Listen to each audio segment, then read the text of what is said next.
in a little bit later, we're going to be bringing in Daisy Khan, the woman once at the center of a plan to build an Islamic community center near Ground Zero. Also, we've got more magazines, Lesley, Jane Seymour. But first, let's go to Bill Cairns. When we come back, she was once at the center of the so-called Ground Zero mosque controversy. We're going to talk to Daisy Khan and also more magazines, Lesley, Jane Seymour, next on Morning Joe. Welcome back to Morning Joe, 43 past the hour. Joining us now, Daisy Khan, the Executive Director of the American Society for Muslim Advancement. Daisy is featured in the new issue of More Magazine. And More Magazine's Editor-in-Chief, Lesley Jane Seymour, is with us here as well once again. Good to have you back. Good to be here.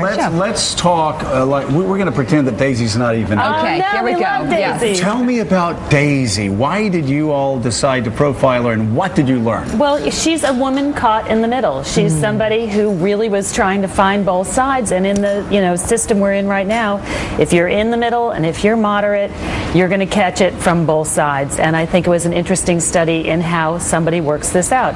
And we also think she was a woman behind the scenes that women didn't know about. And often there is a woman behind the great man out there, and we like to highlight Just call me a great man, actually. There we go. You have, in this case, you have Willie and I, two very nervous men behind the great woman. There you go. Yeah. Willie, Willie, who runs the show? Right here. All right, so since you run the show, go ahead and talk to Daisy. Daisy, it's great to have you on the show. So first of all, I'd actually like to back into this and get your sense, before we go back to the mosque controversy, of what is happening in Egypt. And if you feel that, as some do, that there was a little bit of a disconnect between our president and the way Egyptians think. Well, there is first of all, a revolution going on in Egypt, which is led mostly by the youth and led a groundswell of moderates. I believe this is a moderate rising. This is a new era. And, Egyptians are very enterprising people. I live with one. My husband is Egyptian.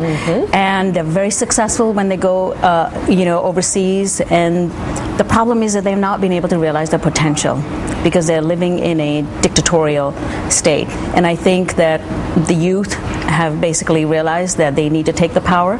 And democracy is in action. Even though they don't have elections, democracy is all about holding power accountable. And that's what's happening right now. And how do you think the White House is handling this? And is there a concern about imposing a will on a nation that is finding itself?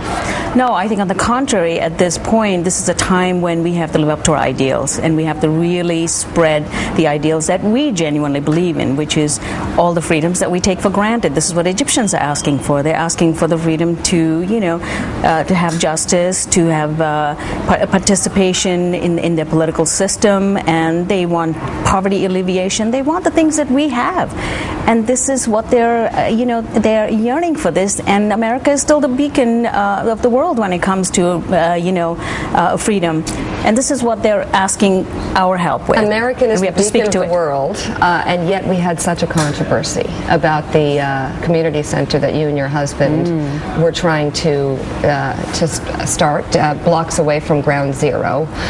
So you say America is the beacon of the world, but how do you feel looking back at that experience about our sense of understanding? I still think America is the beacon of the world, but I also believe that every religion has had its challenges, and it's a matter of acceptance.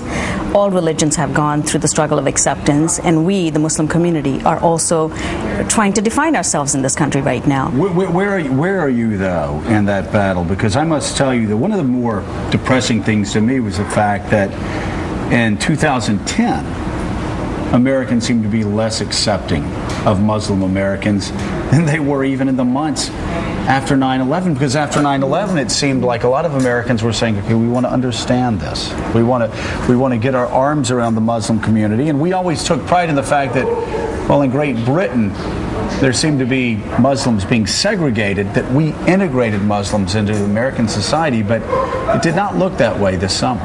Yeah, the irony is that American Muslims are the most integrated Muslims living in the West.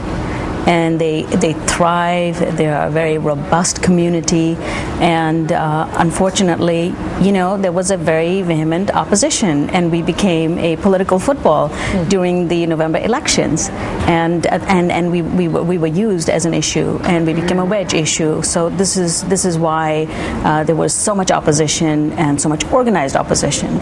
And I believe that there's also an underlying issue that we have not addressed in this country, which is the wound of 9/11 and what it means to this nation, and how can we heal from this wound?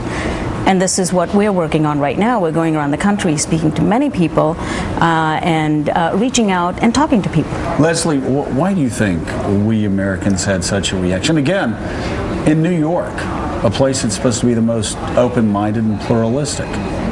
To 9/11, or to me, to Daisy? No, to the community center. Oh, the community center? I think we are very divided. I think people, and the history of most religions in America, I think, is you go through this period of lots of talk and lots of problems, and then eventually you get there. I mean, if you look back to what went on with President Kennedy and his Catholicism, all that kind of stuff, I mean, eventually you're going to get there. But we are noisy, right? I mean, you talk about that all the time.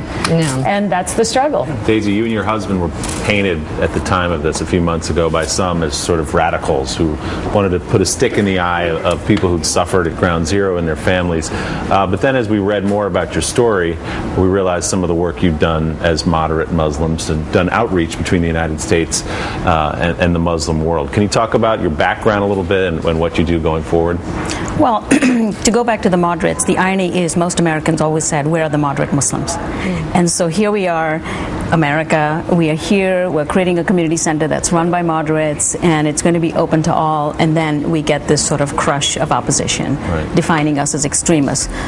The truth is that moderates are leading the community, that we fundamentally believe that women should be empowered. I've created a very large-scale initiative around the globe called Women's Islamic Initiative in Spirituality and Equality. I've created a group called Muslim Leaders of Tomorrow. This is the groundswell of people that you're seeing right now all over the world that are rising up.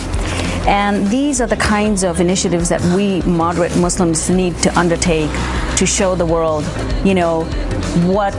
how that majority of Muslims are moderate, that the extremists are just a fringe of a fringe of a fringe, and they don't represent us. And our voices have to be amplified, and it's the only way we will root out extremism. That is for sure. Daisy Khan and More Magazines. Lesley Jane Seymour, thank you so Lesley. much. And More Magazine this month. It's out there. We'll be right back. Thanks. A list of many